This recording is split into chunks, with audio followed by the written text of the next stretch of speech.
Como una selección que a principios del siglo XXI literalmente daba miedo, hoy en día es solo un equipo desorientado y sin rumbo. Esta es la decadencia de Brasil. Y averígualo todo, aquí, en Punto Cero. Bueno gente, no estoy diciendo nada nuevo si les digo que Brasil es una de las mejores selecciones de toda la historia del fútbol, ya que con sus 5 títulos es la máxima ganadora de Copa del Mundo y tiene además una infinidad de logros, puesto que también ha ganado 4 veces la Copa Confederaciones, tiene 9 Copas Américas y 2 medallas de oro en los Juegos Olímpicos. Y obviamente, en dicha selección han pasado muchos jugadores que aún hoy en día son considerados como los mejores del mundo en su posición, pero a pesar de todos estos triunfos, hoy en día Brasil no es lo que era y hace ya un par de años se encuentra en una horrible decadencia, aunque obviamente aquí quiero hacer una aclaración, ya que cuando hablo de decadencia y de falta de nivel lo digo al comparar la historia de Brasil, o sea por ejemplo Chile, Paraguay, Perú y Bolivia actualmente tienen un pésimo nivel futbolístico, pero ninguna de estas selecciones tiene la historia y la jerarquía de Brasil. Pero bueno, volviendo al tema, en este video vamos a tratar de responder cuándo, por qué y cómo la selección brasileña perdió ese brillo que tenía. Así que habiendo dicho esto, empecemos con el video.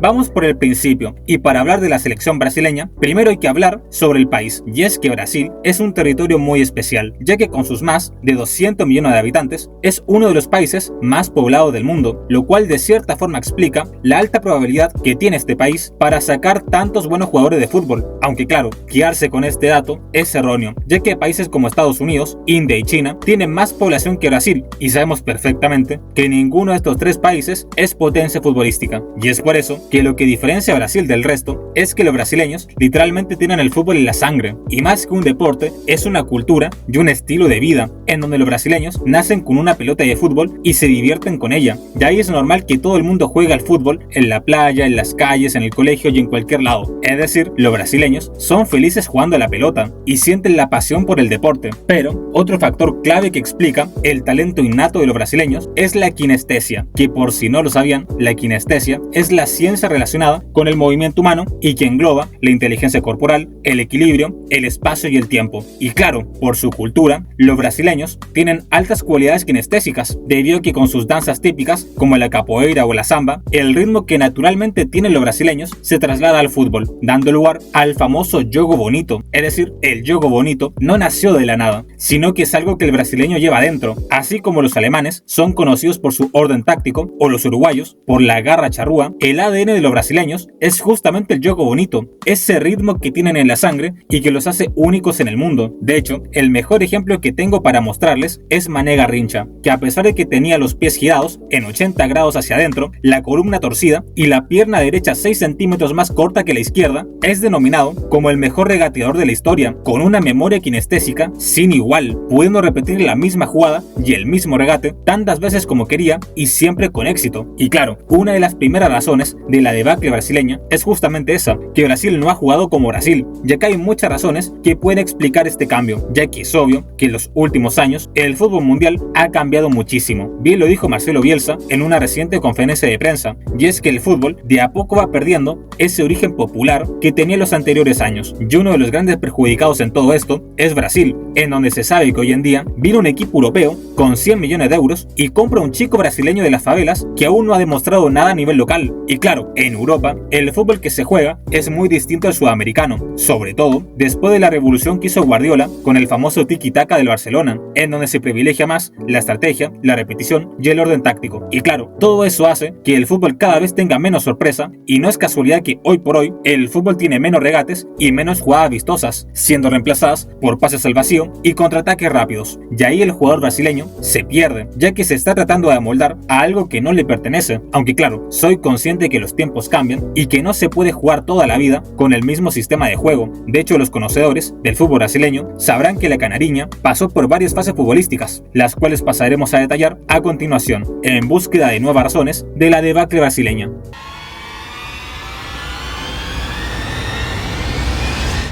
Pasando a hablar en concreto de lo que pasa dentro de la cancha, a decir verdad, Brasil siempre ha sido propenso a sufrir caídas feas y dolorosas. Por ejemplo, su primer trauma fue el famoso Maracanazo, en donde tras perder la final de la Copa del Mundo en su propia casa, el Scratch, literalmente, pasó por uno de los peores momentos de su historia, y tal fue el punto de la crisis que Brasil no solo cambió su identidad y su estilo de juego, sino que incluso cambió los colores de su camiseta, ya que antes Brasil jugaba de blanco, pero evidentemente, de ahora en adelante, ese color ya no lo podían ver nunca más. Pero claro, años después, Brasil tuvo la fortuna de encontrarse con una de las mejores generaciones de toda la historia del fútbol, ya que los Garrincha, Didi, Nilton, Babá y Altafini emergieron para salvar a la selección brasileña, y sumados a la irrupción de un joven Pelé, Brasil se coronó bicampeón del mundo en los años 58-62. Y bueno, después de ese momento de gloria, la historia seguiría, y la segunda crisis brasileña la viviría en el año 82, en donde en el Mundial de España renunciaría momentáneamente a su juego bonito, ya que ese fútbol tan romántico y vistoso que tenían fue derrotada ante la pragmática y defensiva Italia en la segunda ronda del Mundial. Y claro, cambiaron tanto su forma de jugar que de hecho en el Mundial del año 94 Brasil saldría campeón del mundo apostando más por el resultadismo y el orden táctico. Pero claro, con el tiempo, la selección brasileña supo volver a sus raíces, y en el Mundial de Corea y Japón en 2002, Brasil volvería a ser campeón a lo Brasil, y era más que obvio, ya que con jugadores como Ronaldo, Ronaldinho, Rivaldo, Roberto Carlos y Cafú, mucho orden táctico no iba a tener este equipo. De hecho, el mismo técnico de aquel entonces, Luis Felipe Scolari, dijo que muchas veces entraba a los camarines y al ver a semejantes bestias del fútbol, literalmente no le decía nada táctico y solo dejaba que se divirtieran en la cancha. Pero, bien dicen por ahí que la historia es cíclica y Brasil volvería a tener otra crisis, la cual se dio en el Mundial de 2014, en donde el Scratch volvería a ser anfitrión a un Mundial, con la esperanza de dejar atrás el Maracanazo, y lo lograron, pero no de la forma que ellos querían, ya que en dicho Mundial ocurrió el llamado Mineirazo, en donde Brasil perdería de forma insólita por 7-0 ante Alemania en las semifinales de aquel torneo. Es decir, Brasil quedaría en ridículo en su propio Mundial. Y claro, la razón futbolística de la crisis brasileña es que aún no se ha recuperado del todo de aquella derrota en 2014, ya que desde ese momento en adelante, lo único importante que ha ganado Brasil fue la Copa América en 2019, pero claro, luego de eso, Brasil ha quedado fuera en 3 ocasiones de semifinales de este torneo, y en la Copa del Mundo tampoco logró volver a las fases finales de la competición. Y sumando a lo que dije anteriormente, Brasil está en un periodo de desorientación y no sabe a qué jugar, si volver a su juego bonito o dejarse llevar por el orden táctico europeo. Y por eso ahora siempre que vemos a Brasil no sabemos muy bien a qué juega, y sobre todo se lo ve desorientado, sin un líder en la cancha, ya que hay que ser sinceros, también en este último tiempo la baja de la selección brasileña se debe a una escasez de estrellas, puesto que por ejemplo en los años 60 estuvo Pelé y Garrincha, en los 70 y 80 Zico y Sócrates, en los 90 Ronaldo, Romario y Rivaldo, y en los 2000 Ronaldinho y Kaká. Pero recientemente el último crack de verdad que tuvo la selección brasileña fue Neymar, y hoy por hoy sin ese jugador distinto y desequilibrante, la selección brasileña pierde mucho, y esto último me da pie para hablar sobre la última razón de la debacle brasileña.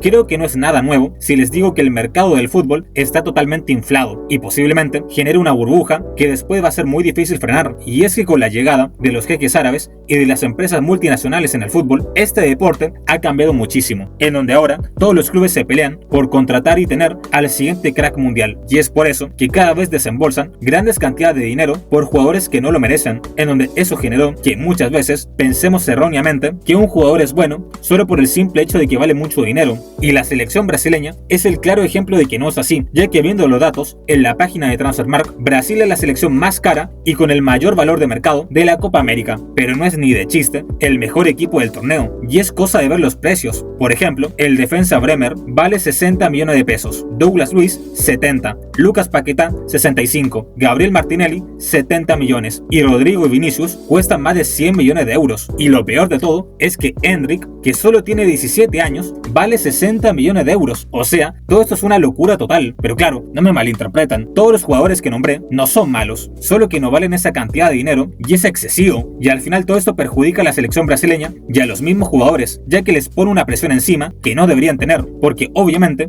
ahora este chico Endrick va a tener que demostrar por qué vale esa cantidad de dinero, y si no lo saben llevar adecuadamente, puede que su carrera termine muy pronto, porque no olvidemos que solo tiene 17 años y que por ejemplo, en el partido de la Copa América ante Uruguay, ante Ante la falta de su estrella Vinicius, los ojos cayeron sobre Endrick, lo cual es simplemente demasiado. O sea, Brasil puso a un chico de 17 años de titular para que lo salve ante Uruguay en un partido eliminatorio de la Copa América. O sea, si lo decimos de esta forma, es obvio que no tiene nada de sentido. Y a lo que quiero llegar con todo esto es que faltan referentes en Brasil. Hoy por hoy la gran figura es Vinicius, y a pesar de que es un crack y uno de los mejores del mundo en su puesto, comparado con lo que ha tenido Brasil en su historia, es obvio que Vinicius le falta mucho para ser un líder o un referente en el camarín. O sea, Vinicius no es Neymar, ni es Kaká, ni Ronaldinho, solo que la prensa, los números y el dinero nos hacen creer que efectivamente lo es, pero esa no es la realidad, y al final es por todas estas razones que la selección brasileña hoy se encuentra en uno de los peores momentos de su historia, ya que ha renunciado a su identidad de juego, no tiene referentes y básicamente ni ellos mismos saben a qué juegan.